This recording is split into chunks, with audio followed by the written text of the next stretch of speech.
নিঃশব্দ, সেটার সাথে কিছু তুলনা হয় না। মায়ের কাছে সব থেকে প্রিয় তার সন্তান, তার নারী ছেঁড়া ঘন্টা। ওই হচ্ছে আমাদের কলেজের টুকরা। আসলে আমাদের অনেক সাধনার একটা রত্ন প্রশ্ন, আমাদের প্রশ্ন।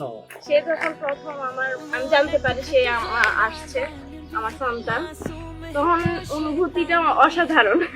এটা আসলে বলে বোঝানো যাবে না। যখন সে আমার কোল আলো করে আসছে, সেদিন ছিল রামনবমী। আসলে তখন আমার মনে হয়েছে যে আমার কোলে আমার রাম এসেছে আর আমি তার মা কৌশল্যা।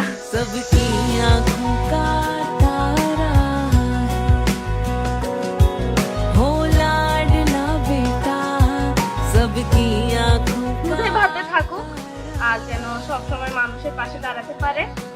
আর কোনো সময় যদি কোনো কিছু কারোর জন্য করতে পারে, সেটা যেন উপকারী করে, কারো অপকার যেন না করে, কারো বিন্দু পরিমাণ যেন কোনো সময় ক্ষতি না করে। এটাই হচ্ছে আমার চাওয়া ভগবানের। तेरे आने से छाई आंगन में खुशियाँ, पुत्र रतन से माँ की गोद भरी। সবচেয়ে বড় কথা হচ্ছে আমার মুখে আগুন দেওয়ার মতো, ওর মার মুখে আগুন দেওয়ার মতো কেউ একজন আসছে। ভগবান আমাদের কাছে পাঠিয়েছে।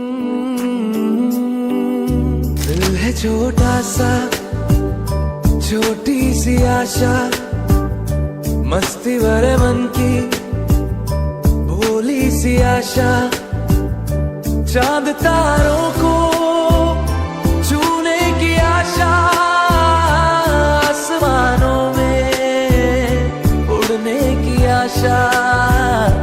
दिल है छोटा सा, छोटी सी आशा, मस्ती भरे मन की भोली सी आशा।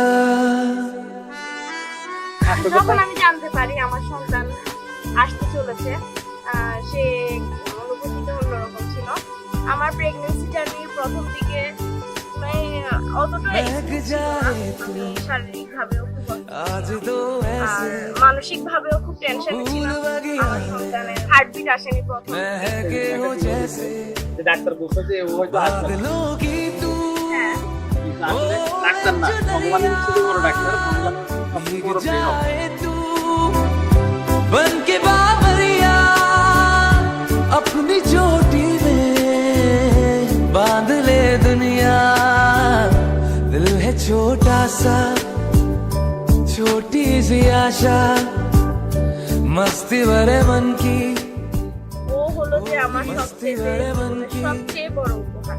আর भोली सी आशा, এই উপহারটাই चांद तारों को छूने की आशा, आसमानों में उड़ने की आशा।